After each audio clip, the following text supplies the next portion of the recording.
la pure invention, il y a forcément des choses très personnelles et soit de gens qu'on connaît et qu'on aime, soit, comment dire, aussi des choses de soi. Donc chez Rose Pamphile ou chez Louis Échard, il y a à la fois beaucoup de choses de moi, et en même temps des choses de mes co-auteurs. Taylor, en fait, un de mes co-auteurs est américain, et la relation de Louis et de Bob, en fait, c'est la nôtre.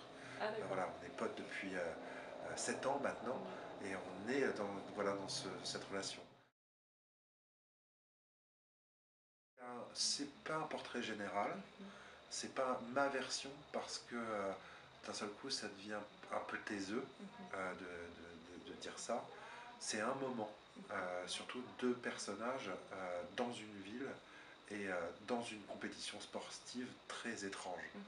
Donc c'est plein de microcosmes pour finalement peut-être comment dire, élargir le spectre. Ce qui m'intéresse de manière générale quand même dans les années 50 au niveau de l'humeur, c'est qu'on est au début de plein de choses. On est au début de la société de consommation, en particulier pour les teenagers. On est au début du sport-spectacle. On est au début de l'émancipation des femmes. Donc au début de plein de choses, et on fait la société de maintenant. Est-ce que c'est de la nostalgie esthétique?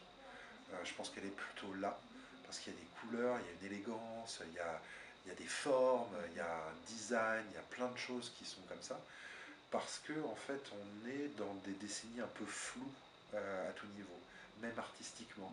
Les années 50, j'aime pas trop ce terme, attention, mais il y a une sorte de pureté des lignes qui sont presque des maîtres étalons de forme, mais presque éternelles, ou qui reviennent tout le temps. Que ce soit dans une coupe de robe, dans une paire de lunettes. Si les Ray-Ban et Wayfarer, elles reviennent tout le temps, c'est parce que elles ont presque une forme, je vais pas dire parfaite, parce que c'est mais idéal. Voilà, il y a un truc. Un musicien qui s'appelle Rob, qui avait sorti 2 albums d'ailleurs à l'époque des premiers albums de R, et qui n'a pas eu un succès énorme, qui a eu un gros succès critique à l'époque. Et c'est drôle parce que Rob a toujours voulu faire des musiques de films. Et il en fait là depuis peu, et ça cartonne, il est demandé partout. Et c'est quelqu'un qui vient de la pop, mais j'aime dire les musiques de films qui se voient. Ce qui est une culture, la musique de film, qui se voit pas, enfin qui s'entend pas. C'est-à-dire que c'est un peu de l'illustration sonore, ou pas de musique, comme chez les frères Dardenne par exemple, qui peut être un choix que je respecte. Mais justement, moi j'avais envie de, allez, faisons-nous plaisir, essayer de créer une évasion. Et quand j'étais petit, en fait, mes parents avaient que des compilations, ils n'écoutaient pas beaucoup de musique, mais des compilations de musique de films.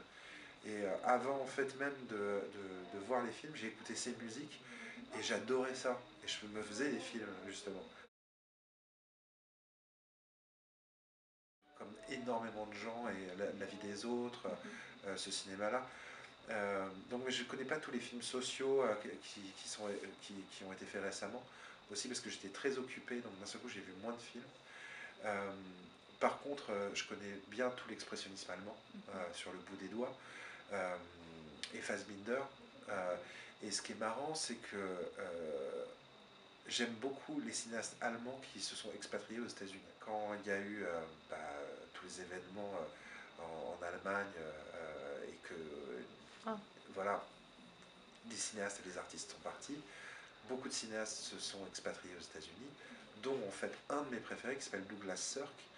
Et, euh, et ces films, je vous conseille de les voir, c'est les purs bijoux des années 50. Et d'ailleurs, ce qui est drôle, c'est que Fassbinder est fan de Douglas Sirk, et il met presque du Douglas Sirk. C'est des sortes de transgenres, c'est-à-dire c'est le fantasme américain tourné aux États-Unis mais vu par un Européen. Donc c'est très étrange. Hello, Berlin!